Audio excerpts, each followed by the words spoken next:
Hi students, welcome to the video class. In this class, we are going to discuss about the importance and role of multinational companies.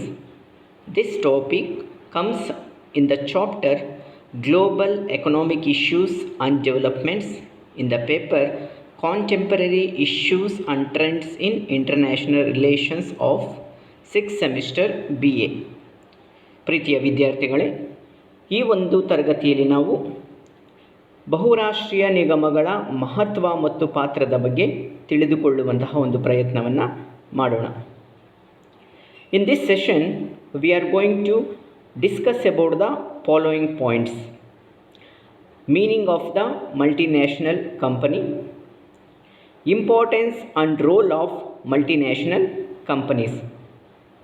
In that, we are going to discuss about the impact of multinational companies on globalization, government policies and international business.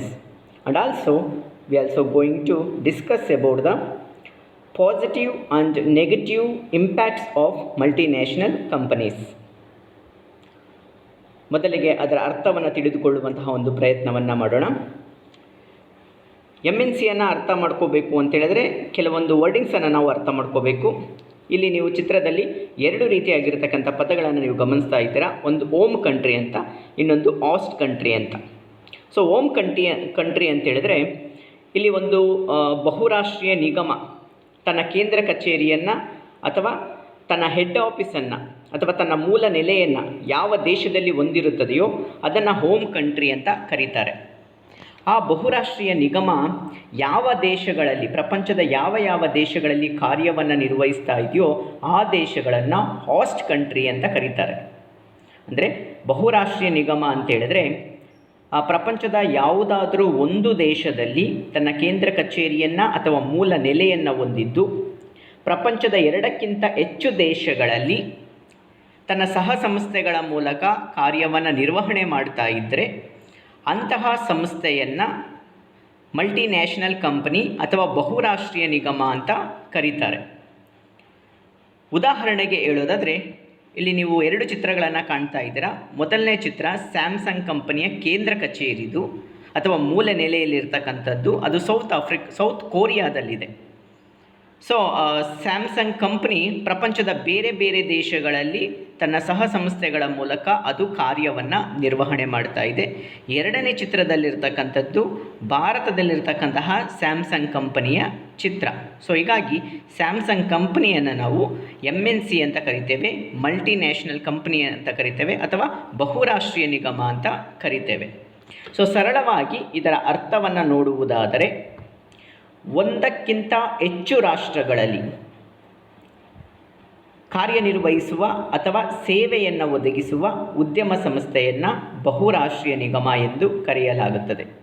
ಒಂದಕ್ಕಿಂತ ಹೆಚ್ಚು ರಾಷ್ಟ್ರಗಳಲ್ಲಿ ಕಾರ್ಯನಿರ್ವಹಿಸುವ ಅಥವಾ ಸೇವೆಯನ್ನು ಒದಗಿಸುವ ಉದ್ಯಮ ಸಂಸ್ಥೆಯನ್ನು ಬಹುರಾಷ್ಟ್ರೀಯ ನಿಗಮ ಎಂದು ಕರೆಯಲಾಗುತ್ತದೆ.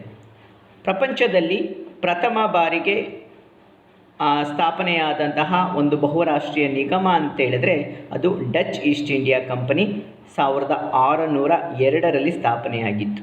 ಇದನ್ನು ಆಧುನಿಕ ಪ್ರಥಮ MNC ಅಂತ ಕರೆಯಲಾಗ್ತದೆ. ಕೆಲವು MNCಗಳ ಆಯವ್ಯಯ ಎಷ್ಟಿರುತ್ತೆ, ಅದರ ಬಜೆಟ್ ಅಥವಾ ರೆವಿನ್ಯೂ ಎಷ್ಟಿರುತ್ತೆ ಅಂತೇಳಿದ್ರೆ ಕೆಲವು ರಾಷ್ಟ್ರಗಳ ಒಟ್ಟು ಆದಾಯಕ್ಕಿಂತ ಜಾಸ್ತಿ ಇರುತ್ತೆ. ಅಂದರೆ ಒಂದು ರಾಷ್ಟ್ರದ ಆದಾಯದಷ್ಟು ಅವುಗಳ ಟರ್ನ್ ಓವರ್ ಅಥವಾ ರೆವಿನ್ಯೂ ಅಂತ ಏನು ಕರಿತೀವಿ ಅದು ಇರುತ್ತೆ ಅಂತ ಹೇಳ್ಬೋದು. ಉದಾಹರಣೆಗೆ ಇಲ್ಲೊಂದು ವಾಲ್ಮಾರ್ಟ್ ಕಂಪ್ನಿ, ಅದು ಒಂದು MNC.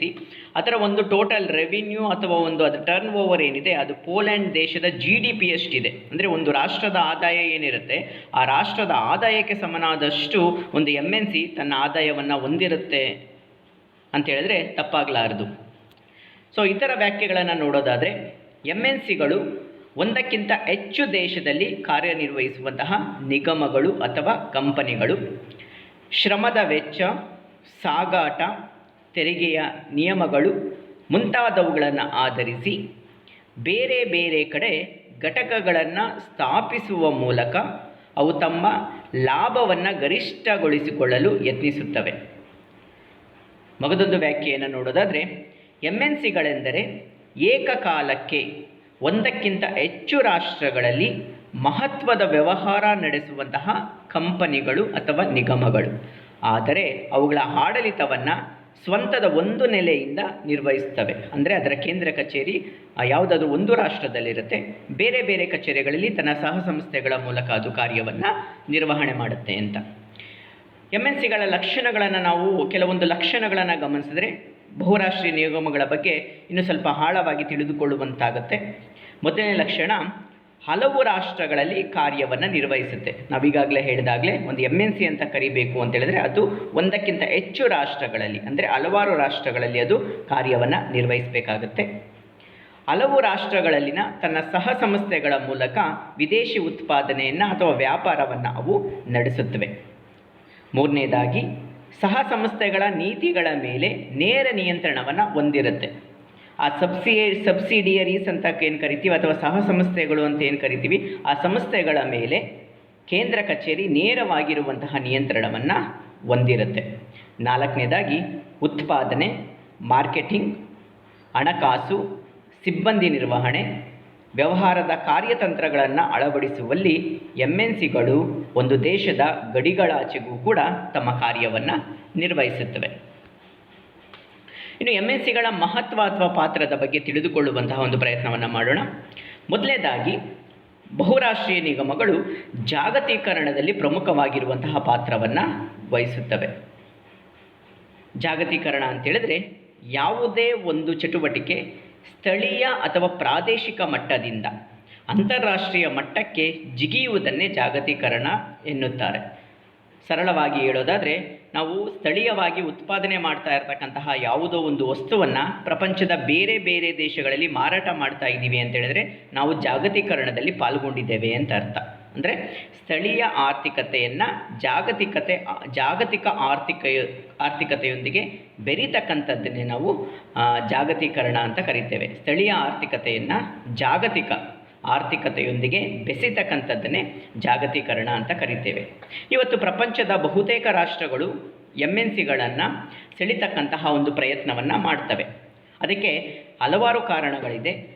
ಪ್ರಮುಖವಾಗಿರ್ತಕ್ಕಂಥ ಕಾರಣಗಳೇನು ಅಂತ ಹೇಳಿದ್ರೆ, ತೆರಿಗೆಯ ರೂಪದಲ್ಲಿ ತನ್ನ ಆದಾಯವ ಜಾಸ್ತಿ ಆಗುತ್ತೆ, ಉದ್ಯೋಗಗಳು ಸೃಷ್ಟಿಯಾಗುತ್ತೆ, ಆರ್ಥಿಕ ಚಟುವಟಿಕೆಗಳು ವೃದ್ಧಿ ಆಗುತ್ತೆ. ಸೊ ಒಂದು MNC ಬಹುರಾಷ್ಟ್ರೀಯ ನಿಗಮ ಒಂದು ದೇಶಕ್ಕೆ ಬಂತು ಅಂತ ಹೇಳಿದ್ರೆ ಆ ದೇಶದಲ್ಲಿ ಏನೆಲ್ಲ ಪ್ರಭಾವ ಉಂಟಾಗುತ್ತೆ ಅನ್ನೋದಾದರೆ, ತೆರಿಗೆಯ ರೂಪದಲ್ಲಿ ಆ ರಾಷ್ಟ್ರದ ಆದಾಯ ಜಾಸ್ತಿ ಆಗುತ್ತೆ, ಉದ್ಯೋಗಗಳು ಸೃಷ್ಟಿಯಾಗುತ್ತೆ ಮತ್ತು ಆರ್ಥಿಕ ಚಟುವಟಿಕೆಗಳು ವೃದ್ಧಿ ಆಗುತ್ತೆ. ಹೀಗಾಗಿ MNCಗಳನ್ನು ಸೆಳೆಯೋದಕ್ಕೆ ರಾಷ್ಟ್ರಗಳು ಕೆಲವೊಂದು ರಿಯಾಯಿತಿಗಳನ್ನು ಘೋಷಣೆ ಮಾಡ್ತಕ್ಕಂಥದ್ದನ್ನು ಸಹ ನಾವು ಕಾಣಬಹುದು.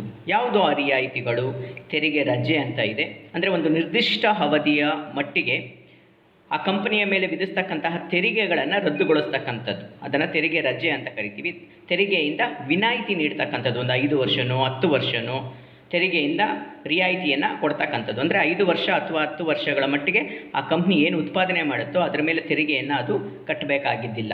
ಅದೇ ರೀತಿಯಲ್ಲಿ ಸರ್ಕಾರ ಕೆಲವೊಂದು ನೆರವುಗಳನ್ನು ನೀಡುವುದರ ಮೂಲಕವೂ ಸಹ MNCಗಳನ್ನು ಸೆಳೆಯುವಂತಹ ಒಂದು ಪ್ರಯತ್ನವನ್ನು ಮಾಡಬಹುದು. ಹಣಕಾಸಿನ ನೆರವು ಆಗಿರ್ಬೋದು ಅಥವಾ ಕಾನೂನುಗಳನ್ನು ಸರಳೀಕರಣಗೊಳಿಸ್ತಕ್ಕಂಥದ್ದು, ದಿಸ್ ಇಸ್ ಇಂಪಾರ್ಟೆಂಟ್. ಕಾನೂನುಗಳನ್ನು ಸರಳೀಕರಣಗೊಳಿಸುವುದರ ಮೂಲಕವೂ ಸಹ MNCಗಳನ್ನು ಸೆಳೆಯುವಂತಹ ಒಂದು ಪ್ರಯತ್ನವನ್ನು ನಾವು ಮಾಡಬಹುದು. ಅವುಗಳ ಜೊತೆಗೆ ಮೂಲಸೌಕರ್ಯಗಳ ಭರವಸೆಯನ್ನು ನೀಡ್ತಕ್ಕಂಥದ್ದು, ಪರಿಸರದ ಗುಣಮಟ್ಟ ಮತ್ತು ಕಾರ್ಮಿಕರ ಗುಣಮಟ್ಟದ ಅನುಷ್ಠಾನದಿಂದ ರಿಯಾಯಿತಿಯನ್ನು ಕೊಡ್ತಕ್ಕಂಥದ್ದು ಮೊದಲಾದಂತಹ ಕ್ರಮಗಳನ್ನು ಕೈಗೊಳ್ಳುವುದರ ಮೂಲಕ MNCಗಳನ್ನು ಸೆಳೆಯುವಂತಹ ಒಂದು ಪ್ರಯತ್ನವನ್ನು ಬಹುತೇಕ ರಾಷ್ಟ್ರಗಳು ಮಾಡುತ್ತವೆ. ಸೊ ಹೀಗಾಗಿ ಜಾಗತೀಕರಣದಲ್ಲಿ MNCಗಳು ಬಹಳ ಪ್ರಮುಖವಾಗಿರುವಂತಹ ಪಾತ್ರವನ್ನು ವಹಿಸ್ತಾ ಇದ್ದಾವೆ ಅಂತ ನಾವು ಹೇಳ್ಬೋದು. ಎರಡನೇದಾಗಿ, ಸರ್ಕಾರದ ನೀತಿಯ ಮೇಲೆ ಬಹುರಾಷ್ಟ್ರೀಯ ನಿಗಮಗಳು ತಮ್ಮ ಪ್ರಭಾವವನ್ನು ಬೀರುತ್ತೆ. ಹೇಗೆ ಅಂತ ಹೇಳಿದ್ರೆ, MNCಗಳ ಬೃಹತ್ ಗಾತ್ರದಿಂದಾಗಿ, ಅವು ಭಾರಿ ಗಾತ್ರದ್ದು, ಅಂದರೆ ಅವುಗಳಲ್ಲಿರತಕ್ಕಂಥ ಸಂಪತ್ತು ಅಷ್ಟು ಮಟ್ಟಿಗೆ ಇರುತ್ತೆ, ಭಾರಿ ಗಾತ್ರದಿಂದಾಗಿ ಸರ್ಕಾರದ ನೀತಿಗಳ ಮೇಲೆ ಅವು ಪ್ರಭಾವವನ್ನು ಬೀರುತ್ತವೆ. MNCಗಳನ್ನು ಆಕರ್ಷಿಸಬೇಕಾದ್ರೆ ಸರ್ಕಾರ ಅದಕ್ಕೆ ಪೂರಕವಾಗಿರತಕ್ಕಂತಹ ನೀತಿಗಳನ್ನು ಅಳವಡಿಸ್ಕೊಳ್ಬೇಕಾಗುತ್ತೆ. ನಾವು ಇಂದಿನ ಸ್ಲೈಡಲ್ಲಿ ಚರ್ಚೆ ಮಾಡಿದ ಹಾಗೆ ಅಲ್ಲಿ ಕಾನೂನುಗಳನ್ನು ಸರಳೀಕರಣಗೊಳಿಸ್ತಕ್ಕಂಥದ್ದಾಗಿರ್ಬೋದು, ತೆರಿಗೆಯ ರಜೆಯನ್ನು ಘೋಷಣೆ ಮಾಡ್ತಕ್ಕಂಥದ್ದಾಗಿರ್ಬೋದು, ಇವೆಲ್ಲವೂ ಕೂಡ ಸರ್ಕಾರದ ನೀತಿಗಳೇ. ಸೊ MNCಗಳನ್ನು ಸೆಳಿಬೇಕಾದ್ರೆ ಅದಕ್ಕೆ ತಕ್ಕನಾದಂತಹ ಸರ್ಕಾರದ ನೀತಿಗಳನ್ನು ರೂಪಿಸ್ಕೊಳ್ಬೇಕಾಗತ್ತೆ. ಒಂದು ವೇಳೆ ಸರ್ಕಾರದ ನೀತಿಗಳು MNCಗಳಿಗೆ ವ್ಯತಿರಿಕ್ತವಾದಾಗ, ಆಪೋಸಿಟ್ ಆದಾಗ, ಬಂಡವಾಳವನ್ನು ಹಿಂತೆಗೆದುಕೊಳ್ಳುವ ಬೆದರಿಕೆಯನ್ನು ಒಡ್ಡುವ ಮೂಲಕ ಸರ್ಕಾರದ ನೀತಿಯ ಬದಲಾವಣೆಗೂ ಸಹ MNCಗಳು ಕಾರಣವಾಗುತ್ತವೆ. ಸೊ ಈ ರೀತಿಯಲ್ಲಿ ಸರ್ಕಾರದ ನೀತಿಯ ಮೇಲೆ MNCಗಳು ಪ್ರಭಾವವನ್ನು ಬೀರುತ್ತವೆ. ಇನ್ನು ಮೂರನೇದಾಗಿ, ಅಂತಾರಾಷ್ಟ್ರೀಯ ವ್ಯಾಪಾರ ಮತ್ತು ವ್ಯವಹಾರವನ್ನು ನಿಯಂತ್ರಿಸುವುದರಲ್ಲಿ ಬಹುರಾಷ್ಟ್ರೀಯ ನಿಗಮಗಳ ಪಾತ್ರ ಮಹತ್ವವಾಗಿರ್ತಕ್ಕಂಥದ್ದು. ಇವತ್ತು ಅಂತಾರಾಷ್ಟ್ರೀಯ ವ್ಯಾಪಾರ ಅಥವಾ ವ್ಯವಹಾರ ಅಂತ ಏನು ಕರಿತೀವಿ, ಅದರಲ್ಲಿ ಬಹು ಮುಖ್ಯವಾಗಿರ್ತಕ್ಕಂಥ ಪಾಲನ್ನು ಹೊಂದಿರತಕ್ಕಂಥದ್ದು MNCಗಳು. ಹೀಗಾಗಿ ಅಂತಾರಾಷ್ಟ್ರೀಯ ವ್ಯಾಪಾರ ಜಾಸ್ತಿ ಆಗ್ತಕ್ಕಂಥದ್ದು ಅಥವಾ ಕಡಿಮೆ ಆಗ್ತಕ್ಕಂಥದ್ದು ಬಹುರಾಷ್ಟ್ರೀಯ ನಿಗಮಗಳ ಮೇಲೆ ಅವಲಂಬಿತವಾಗಿದ್ದಾವೆ. ಇನ್ನು ನಾಲ್ಕನೇದಾಗಿ, ಪ್ರಪಂಚದ ರಾಷ್ಟ್ರಗಳ ಮೇಲೆ MNCಗಳ ಋಣಾತ್ಮಕ ಪಾತ್ರನೂ ಇದೆ, ಧನಾತ್ಮಕ ಪಾತ್ರನೂ ಸಹ ಇದೆ. ಅದರ ಋಣಾತ್ಮಕ ಪಾತ್ರಗಳನ್ನು ನೋಡೋದಾದರೆ, ಇವತ್ತು MNCಗಳು ತಮ್ಮ ವ್ಯಾಪಾರವನ್ನು ಮತ್ತು ವಹಿವಾಟುಗಳನ್ನು ಅಂತಾರಾಷ್ಟ್ರೀಯ ಮಟ್ಟದಲ್ಲಿ ವಿಸ್ತರಿಸ್ತಾ ಇದ್ದಾವೆ. ಒಂದು ದೇಶಕ್ಕೆ ಒಂದು MNC ಬರೋದ್ರಿಂದ ಏನಾಗುತ್ತೆ, ಆ ದೇಶದಲ್ಲಿ ಇರ್ತಕ್ಕಂಥ ವ್ಯವಹಾರ, ಅಲ್ಲಿರ್ತಕ್ಕಂತಹ ಸಂಸ್ಕೃತಿ, ಆರ್ಥಿಕ ಅಂಶಗಳಿಗೆ ಬೆದರಿಕೆಯನ್ನು ಒಡ್ಡುವಂತಹ ಒಂದು ಕೆಲಸವನ್ನು ಇವತ್ತು MNCಗಳು ಮಾಡ್ತಾ ಇದ್ದಾವೆ. ಈಗ ಭಾರತ ದೇಶವನ್ನೇ ತೆಗೆದುಕೊಳ್ಳೋದಾದರೆ, ಇಲ್ಲಿ ನೀವು TV ಕಂಪ್ನಿಗಳ ಒಂದು ಲಿಸ್ಟನ್ನು ನೋಡ್ತಾ ಇದ್ದೀರಾ. TV ಕಂಪ್ನಿ ಮತ್ತು ಫ್ರಿಡ್ಜಸ್ ತಯಾರು ಮಾಡ್ತಕ್ಕಂಥದ್ದು, ಒಟ್ಟಾರೆಯಾಗಿ ಎಲೆಕ್ಟ್ರಾನಿಕ್ ಕಂಪ್ನಿಗಳ ಒಂದು ಲಿಸ್ಟನ್ನು ನೋಡ್ತಾ ಇದ್ದೀರಾ. ಅದರಲ್ಲಿ LG ಇದೆ, ಸ್ಯಾಮ್ಸಂಗ್ ಇದೆ, ಫಿಲಿಪ್ಸ್ ಇದೆ, BPL ಇದೆ, ವಿಡಿಯೋಕಾನ್, ಒನಿಡಾ. ಸೊ ಮೇಲ್ಗಡೆ ಲಿಸ್ಟನ್ನು ಏನು ಕಾಣ್ತಾ ಇದ್ದೀರಾ, LG, ಸ್ಯಾಮ್ಸಂಗ್, ಫಿಲಿಪ್ಸ್ ಇವೆಲ್ಲವೂ ಕೂಡ ಮಲ್ಟಿನ್ಯಾಷನಲ್ ಕಂಪ್ನೀಸು, ಬೇರೆ ಬೇರೆ ದೇಶದಲ್ಲಿರ್ತಕ್ಕಂಥದ್ದು ಭಾರತದಲ್ಲಿ ಕಾರ್ಯವನ್ನು ನಿರ್ವಹಿಸ್ತಾ ಇದೆ. LG ಮತ್ತು ಸ್ಯಾಮ್ಸಂಗ್ ಸೌತ್ ಕೊರಿಯಾದು. Okay. So BPL, Videocon, Onida ಇವು ಸ್ಥಳೀಯವಾಗಿರ್ತಕ್ಕಂತಹ ಸಂಸ್ಥೆಗಳು, ಎಲೆಕ್ಟ್ರಾನಿಕ್ ವಸ್ತುಗಳನ್ನು ಉತ್ಪಾದನೆ ಮಾಡ್ತಕ್ಕಂತಹ ಸ್ಥಳೀಯ ಸಂಸ್ಥೆಗಳು. ಸೊ ಇವತ್ತು ಯಾರ ಮನೆಯಲ್ಲಿ BPL TVಯನ್ನು ಯೂಸ್ ಮಾಡ್ತಾ ಇದ್ದೀವಿ ಅಂತ ಹೇಳಿದ್ರೆ ಅತಿ ಕಡಿಮೆ. ಸೊ ಇಲ್ವೇ ಇಲ್ವಾ ಅನ್ನೋ ರೇಂಜ್ಗೆ ಬಂದಿದೆ. ಸೊ ವಿಡಿಯೋಕಾನು ಅಷ್ಟೇ, ಒನಿಡಾ ಅಷ್ಟೇ. ಇವತ್ತು ಯಾರ ಮನೆಯಲ್ಲೂ ಕೂಡ ಅಂಥ TVಗಳನ್ನು ನೋಡೋದಕ್ಕೆ ನಾವು ಸಾಧ್ಯ ಆಗ್ತಾ ಇಲ್ಲ. ಇವತ್ತು ಎಲ್ಲರ ಮನೆಯಲ್ಲೂ ಕೂಡ LG, ಸ್ಯಾಮ್ಸಂಗ್, ಫಿಲಿಪ್ಸ್ ಇಂಥ TVಗಳನ್ನು ನೋಡ್ತಾ ಇದ್ದೀವಿ. ಯಾಕೆ ಈಗ ಆಯಿತು? So because of MNC. MNCಗಳು ಭಾರತಕ್ಕೆ ಬಂದಿದ್ದರಿಂದ ಇಲ್ಲಿ ಸ್ಥಳೀಯ ಸಂಸ್ಥೆಗಳೇನಿತ್ತು, BPL, ವಿಡಿಯೋಕಾನ್, ಒನಿಡಾ, ಅವುಗಳ ಪ್ರಾಮುಖ್ಯತೆ ಏನಾಗಿದೆ, ಕಡಿಮೆ ಆಗಿದೆ. ಅದೇ ರೀತಿಯಲ್ಲಿ MNCಗಳು ಜನರ ಜೀವನ ಮಟ್ಟದಲ್ಲಿಯೂ ಕೂಡ ಹಲವಾರು ಬದಲಾವಣೆಗಳನ್ನು ತಂದಿದೆ. ಉದಾಹರಣೆಗೆ ಹೇಳೋದಾದರೆ ಜಂಕ್ ಫುಡ್ ಸಂಸ್ಕೃತಿ. ಸೊ ಬರ್ಗರ್, ಪಿಜ್ಜಾ ಇವ್ಯಾವು ಕೂಡ ಭಾರತದ ಸಂಸ್ಕೃತಿ ಅಲ್ಲ. ಬಟ್ ಇವತ್ತು ಭಾರತೀಯ ಜನರು ಅದಕ್ಕೆ ಅಡಿಕ್ಟ್ ಆಗಿದ್ದೇವೆ. ಸೊ ಆ ಜಂಕ್ ಫುಡ್ ಸಂಸ್ಕೃತಿ ಯಾವುದರ ಕೊಡುಗೆ ಅಂತ ಹೇಳಿದ್ರೆ MNCಯ ಕೊಡುಗೆ ಅಂತ ಹೇಳ್ಬೋದು. ಮತ್ತು ಮಾಲ್ ಸಂಸ್ಕೃತಿ. ಇವತ್ತೇನೇ ವಸ್ತುಗಳು ಬೇಕು ಅಂತ ಹೇಳಿದ್ರೆ ನಾವು ಚಿಕ್ಕ ಚಿಕ್ಕ ಅಂಗಡಿಗಳಿಗೆ ಹೋಗಿ ಮೊದಲು ಪರ್ಚೇಸನ್ನು ಮಾಡ್ತಾ ಇದ್ವಿ. ಬಟ್ ಇವತ್ತೇನು ಮಾಡ್ತೀವಿ, ತಿಂಗಳಿಗೆ ಒಂದ್ಸಾರಿ ಒಂದು ದೊಡ್ಡ ಮಾಲ್ಗೆ ಹೋಗಿ ತಿಂಗಳಿಗೆ ಬೇಕಾಗಿರುವಂಥ ವಸ್ತುಗಳನ್ನು ಇವತ್ತು ತರ್ತಾ ಇದ್ವಿ. ವಾಲ್ಮಾರ್ಟ್ ಅಂತ ಮೊದಲು ಹೇಳಿದ್ವಲ್ಲ, ಅದು ಒಂದು ರೀತಿಯಾಗಿರ್ತಕ್ಕಂಥ ಮಾಲ್, ಬಿಗ್ ಬಜಾರ್. ಸೊ ಇವೆಲ್ಲವುಗಳು ಕೂಡ ಮಾಲ್ ಸಂಸ್ಕೃತಿಯನ್ನು MNCಗಳು ಇವತ್ತು ಪರಿಚಯಿಸಿದೆ. ಇನ್ನು ಮುಂದೆ ಋಣಾತ್ಮಕ ಪರಿಣಾಮಗಳನ್ನು ಹೇಳೋದಾದರೆ, MNCಗಳು ಮಾರುಕಟ್ಟೆ ಪ್ರವೇಶಿಸುವುದರಿಂದ ಸ್ಥಳೀಯ ವಸ್ತುಗಳ ಬೇಡಿಕೆ ತಗ್ಗುತ್ತದೆ. ನಾವಾಗಲೇ ಹೇಳಿದ್ವಲ್ಲ, ಈಗ BPL ಕಂಪ್ನಿಯ TVಗಳು ಅಥವಾ ವಿಡಿಯೋಕಾನ್, ಒನಿಡಾ ಇವೆಲ್ಲವುಗಳ ಬೇಡಿಕೆ ಇವತ್ತೇನಾಗಿದೆ, ಕಡಿಮೆ ಆಗಿದೆ. ಗುಡಿ ಕೈಗಾರಿಕೆಗಳು ಮತ್ತು ಸಣ್ಣ ಕೈಗಾರಿಕೆಗಳು ನಾಶ ಆಗುತ್ತೆ. ಎಲ್ಲ ಅಂಶಗಳು ನಿರುದ್ಯೋಗದ ಮೇಲೆ, ಎಂಪ್ಲಾಯಬಿಲಿಟಿಯ ಮೇಲೆ ನೇರವಾಗಿರ್ತಕ್ಕಂತಹ ಒಂದು ಪರಿಣಾಮವನ್ನು ಬೀರ್ತಕ್ಕಂಥದ್ದನ್ನು ನಾವು ಕಾಣ್ಬೋದು. ಸೊ ಇವೆಲ್ಲವುಗಳು ಕೂಡ ಋಣಾತ್ಮಕವಾಗಿರುವಂತಹ ಪರಿಣಾಮಗಳು. ಹಾಗಾದರೆ ಧನಾತ್ಮಕವಾಗಿರ್ತಕ್ಕಂಥ ಪರಿಣಾಮಗಳು ಇಲ್ವಾ? ಇದ್ದಾವೆ. ಯಾವುದು ಧನಾತ್ಮಕ ಪರಿಣಾಮಗಳು ಅಂತ ಹೇಳಿದ್ರೆ, ಮೊದಲನೇದಾಗಿ MNCಗಳು ಒಂದು ದೇಶಕ್ಕೆ ಎಂಟ್ರಿ ಕೊಡೋದ್ರಿಂದ ಬಂಡವಾಳದ ಹರಿವು ಜಾಸ್ತಿ ಆಗುತ್ತೆ. ನಾವಾಗಲೇ ಹೇಳಿದಾಗೆ MNCಗಳು ಅಂತಕ್ಕಂಥದ್ದು ಬೃಹತ್ ಗಾತ್ರದ ಕಂಪನಿಗಳು, ಸಾಕಷ್ಟು ಬಂಡವಾಳ ಅವುಗಳಲ್ಲಿರುತ್ತೆ. ಹೀಗಾಗಿ ಒಂದು ಕಂಪ್ನಿ ಒಂದು ದೇಶವನ್ನು ಪ್ರವೇಶಿಸುವುದರಿಂದ ಬಂಡವಾಳದ ಹರಿವು ಜಾಸ್ತಿ ಆಗುತ್ತೆ, ಉದ್ಯೋಗ ಸೃಷ್ಟಿಯಾಗುತ್ತೆ, ಮತ್ತು ಕಡಿಮೆ ಬೆಲೆಯಲ್ಲಿ ಗುಣಮಟ್ಟದ ವಸ್ತುಗಳು ಕೂಡ ದೊರೆಯೋದಕ್ಕೆ ಕಾರಣ ಆಗುತ್ತೆ. ವಿದ್ಯಾರ್ಥಿಗಳೇ, ಈ ಒಂದು ತರಗತಿಯಲ್ಲಿ ನಾವು ತಿಳಿದಂಥ ಅಂಶಗಳನ್ನು ಮತ್ತೊಮ್ಮೆ ನೆನಪಿಸಿಕೊಳ್ಳುವಂತಹ ಒಂದು ಪ್ರಯತ್ನವನ್ನು ಮಾಡೋಣ. Let's recapitulate. In this class we have discussed about the meaning of the MNC, and importance and role of the MNC. Under that one, we discussed about the impact of MNCs on globalization, government policies, and international business, and also positive and negative impacts of MNCs. ಈ ಒಂದು ತರಗತಿಯಲ್ಲಿ ನಾವು ಬಹುರಾಷ್ಟ್ರೀಯ ನಿಗಮಗಳ ಅರ್ಥ, ಬಹುರಾಷ್ಟ್ರೀಯ ನಿಗಮಗಳ ಪ್ರಾಮುಖ್ಯತೆ ಮತ್ತು ಪಾತ್ರ, ಅದರಲ್ಲಿ ನಾವು ಜಾಗತೀಕರಣದ ಮೇಲೆ ಬಹುರಾಷ್ಟ್ರೀಯ ನಿಗಮಗಳ ಒಂದು ಪ್ರಭಾವ, ಸರ್ಕಾರದ ನೀತಿಗಳ ಮೇಲೆ ಬಹುರಾಷ್ಟ್ರೀಯ ನಿಗಮಗಳ ಪ್ರಭಾವ ಹಾಗೂ ಅಂತಾರಾಷ್ಟ್ರೀಯ ವ್ಯವಹಾರಗಳ ಮೇಲೆ MNCಗಳ ಪ್ರಭಾವವನ್ನು ನೋಡ್ತೀವಿ. ಹಾಗೆಯೇ ಧನಾತ್ಮಕ ಮತ್ತು ಋಣಾತ್ಮಕ ಪ್ರಭಾವವನ್ನು ಕೂಡ ನಾವು ಈ ಒಂದು ತರಗತಿಯಲ್ಲಿ ಚರ್ಚೆಯನ್ನು ಮಾಡಿದ್ದೇವೆ. In the next class, we continue the same class. We are going to discuss about the remaining points of the significance and role of MNCs.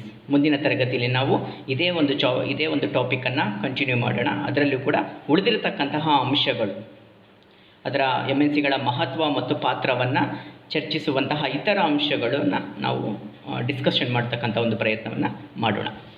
ಧನ್ಯವಾದಗಳು ವಿದ್ಯಾರ್ಥಿಗಳು.